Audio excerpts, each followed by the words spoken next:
Graça e paz, irmãos. De volta aqui para compartilharmos a palavra de Deus que foi lida pelo nosso irmão diácono Alan Gilbert de Lima. Para os que não ouviram a leitura do diácono Alan, eu queria fazer a leitura também do texto de Efésios, capítulo 4, versículo 25 ao versículo 31, por isso diz assim: por isso, deixando a mentira, cada um fale a verdade com seu próximo, porque somos membros do mesmo corpo. Fiquem irados e não pequem. Não deixem que o sol se ponha sobre a ira de vocês, nem deem lugar ao diabo. Aquele que roubava, não roube mais, pelo contrário, trabalhe, fazendo com as próprias mãos o que é bom, para que tenha que repartir com o necessitado.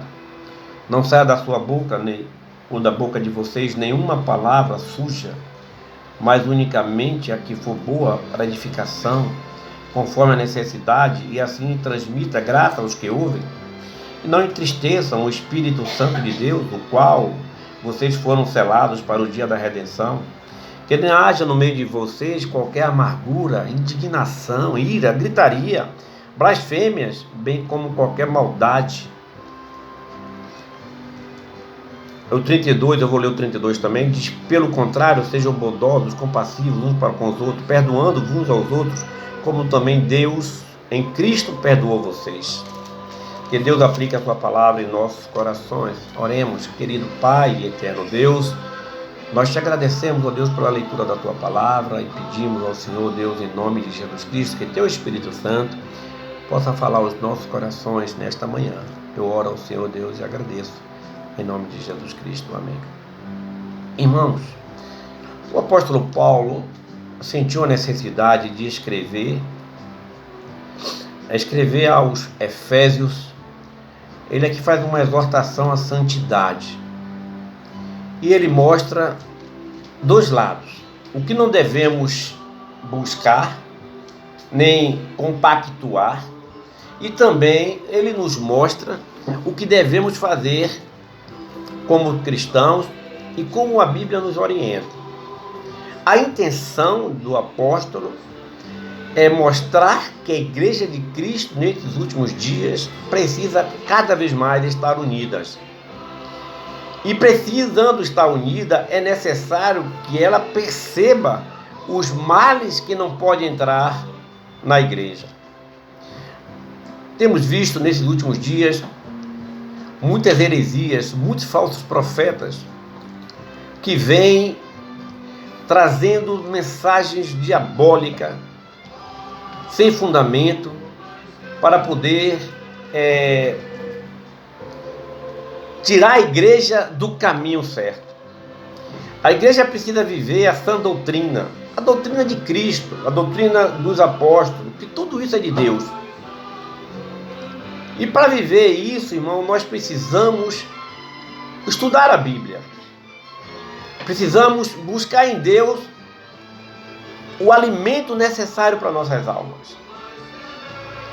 É importante dizer que essas heresias têm dividido bastantes igrejas em nosso tempo. Um evangelho fácil, evangelho de prosperidade, mas não o evangelho de Cristo, que sofre aflição no mundo, mas que sabe que Deus venceu o mundo e, portanto, a igreja dele também vai vencer. É preciso entender, irmãos, que, de certa forma, isso causa até,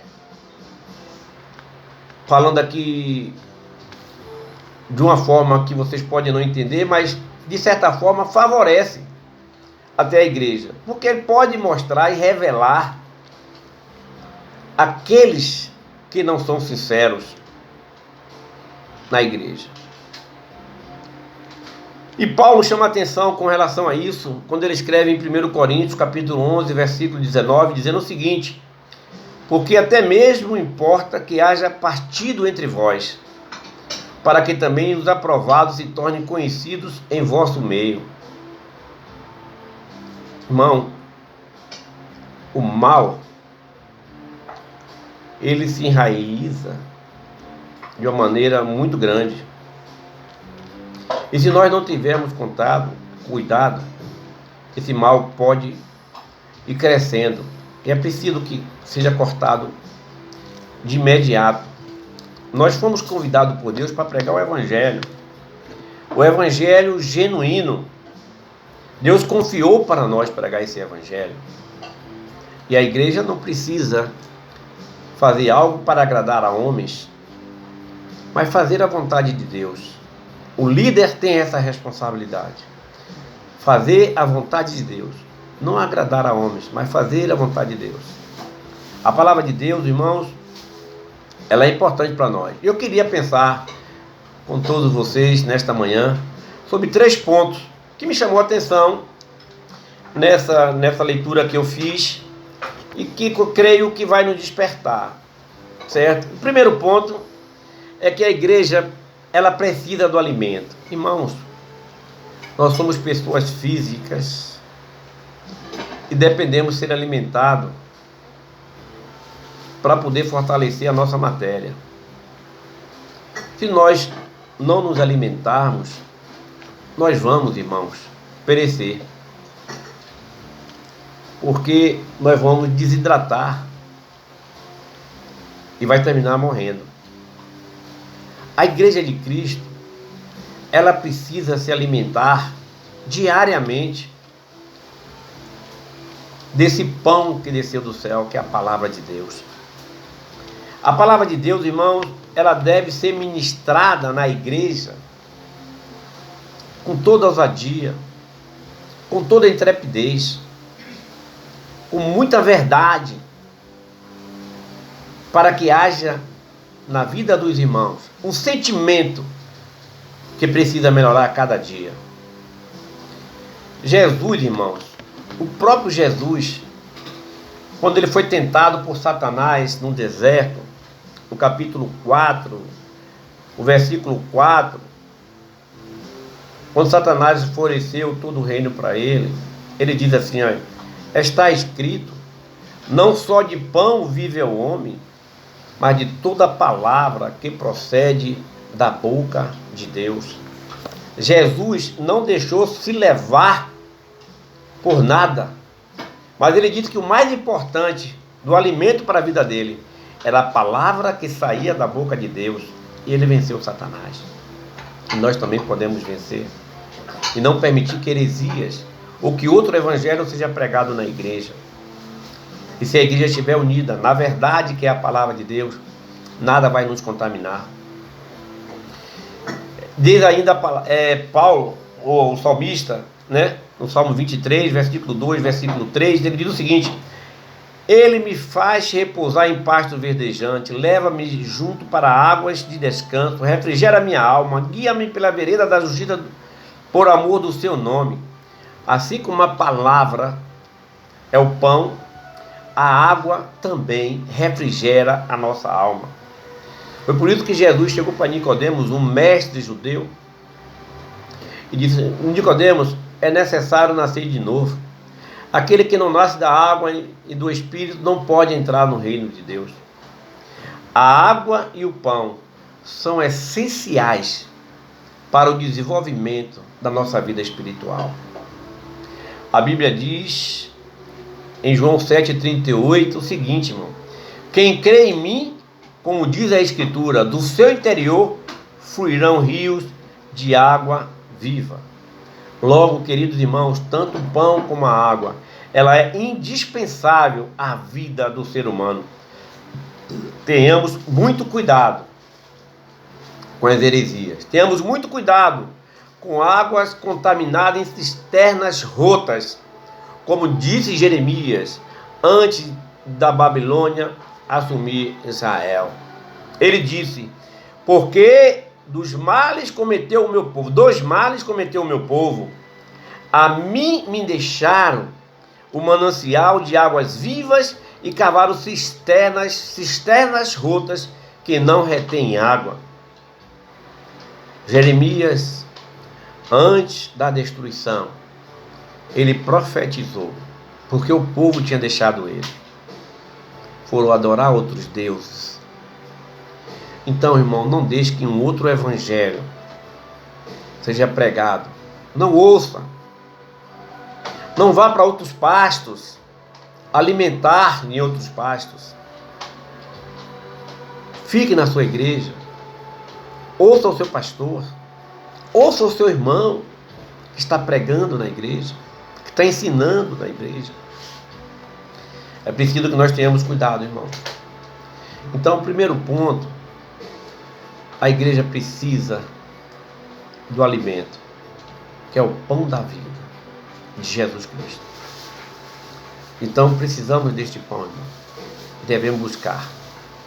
O segundo ponto é sobre o veneno no meio do trigal. E aqui, irmão, Paulo, no livro de Gálatas, no capítulo 5, 19 e 21, que fala sobre as obras da carne, ele faz um relatório grande com relação a isso. Os venenos que matam a espiritualidade da igreja do Senhor nesses últimos dias. Desde aquela época, 2000 anos atrás, e hoje está muito pior. E ele chega agora em Efésios, capítulo 4, versículo 31, ele aí enfatiza isso também. Ele adverte a igreja contra a amargura. A amargura, irmãos, é um mal que, além de destruir o espírito, destrói fisicamente a pessoa.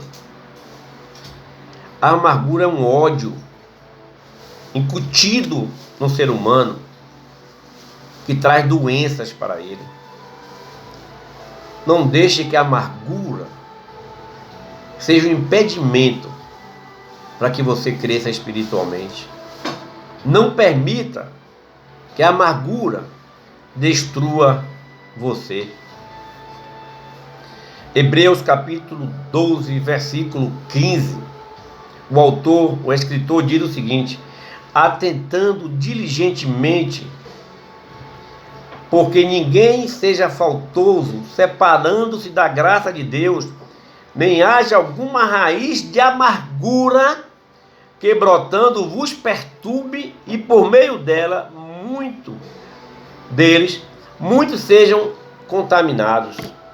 Queridos irmãos, a amargura, ele traz enfermidade para as pessoas. A amargura é um óleo tão terrível que ele causa câncer nas pessoas. E Paulo está preocupado com esse mal dentro da igreja. Esse mal impede o crescimento da igreja. Esse mal impede a união da igreja. E não pode acontecer isso. Nós fomos lavados e remidos pelo sangue do Cordeiro. Nós somos novas criaturas. As coisas velhas passaram. Eis que tudo se fez novo. É o que a Bíblia ensina para nós. E ele aí não relata só a amargura. Ele fala da ira. Ele fala da gritaria. Ele fala da calúnia. Tudo isso, irmão, faz mal ao crescimento da igreja. A ira, irmão, ele diz que não deixe sobrepor sobre você. Nós podemos irar, mas não pecar. Não deixe, resolva seu problema logo com o irmão, no mesmo dia, não deixe para o outro dia, para que não venha tornar uma amargura em você. A Bíblia diz que o homem iracundo suscita contendas, mas o longânimo apazigua a lua. Provérbio 15, 18. Provérbio 29, 22 diz assim: o homem iracundo levanta contendas e o furioso multiplica as transgressões. Por que vamos irar, irmãos? E pecar? Resolva o problema um com o outro. Não grite. Para que gritar? Gritaria. Quando Paulo estava sendo passando pela corte, em Atos 23, do 9 ao 10, as pessoas gritavam.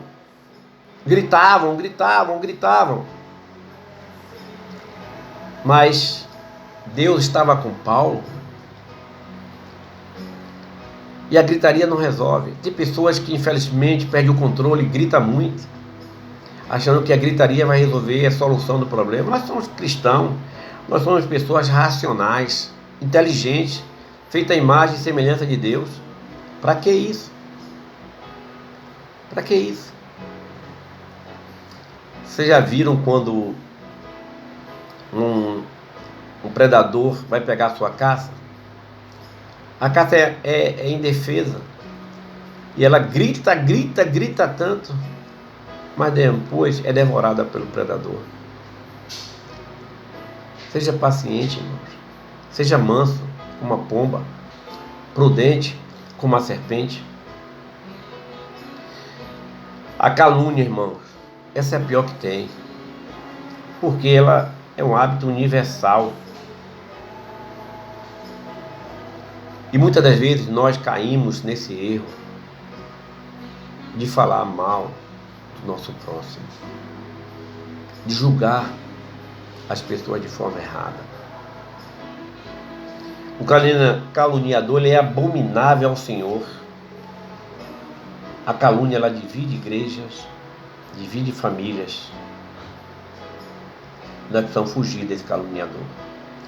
Provérbio capítulo 6, do 16 ao 19, eu queria ler com vocês, diz assim, irmãos: 6 coisas o Senhor aborrece, e a 7ª a sua alma abomina: olhos altivos, língua mentirosa, mãos que derramam sangue inocente, coração que trama projetos iníquos, pés que se apressam a fazer mal, testemunha falsa que profere mentira e o que semeia contenda entre os irmãos.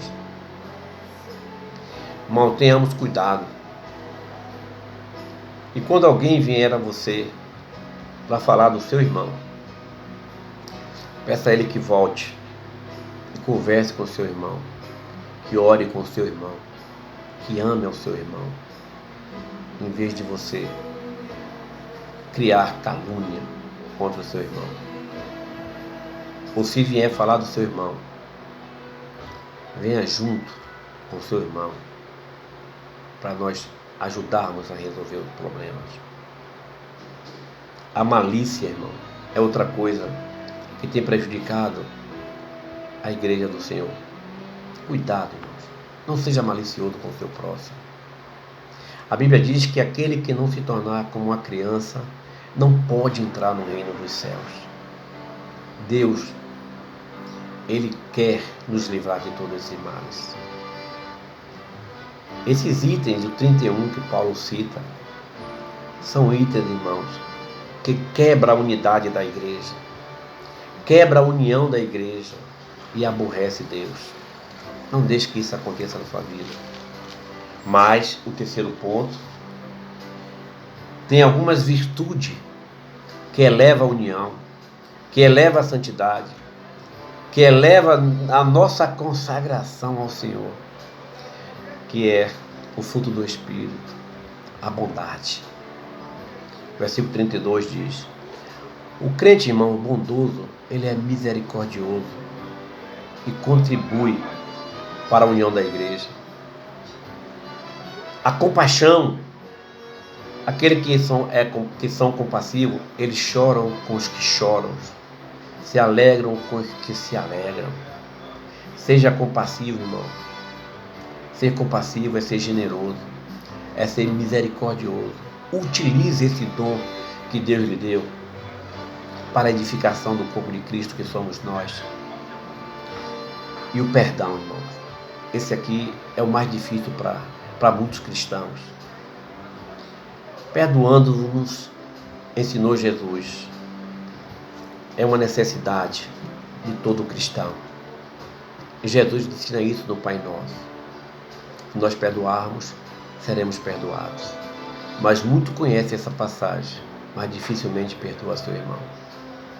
Se nós seguirmos o que a palavra de Deus nos ensina e abraçarmos o fruto do Espírito Santo, nós vamos passar, irmãos, adiante. Vamos ser aprovados por Deus e a igreja vai ser glorificada. Precisamos buscar Deus. Se nós seguirmos essas regras, entendermos o que faz mal, compreendemos o que faz bem e seguirmos aquilo que faz bem, a igreja vai desenvolver, a igreja vai ser mais forte e nós vamos avançar pregando o Evangelho de Deus e nós vamos, irmãos, ser aprovados pelo nosso Senhor. A união da igreja é algo desejável do Senhor. Que Deus nos abençoe, hoje e sempre, em nome de Jesus. Amém.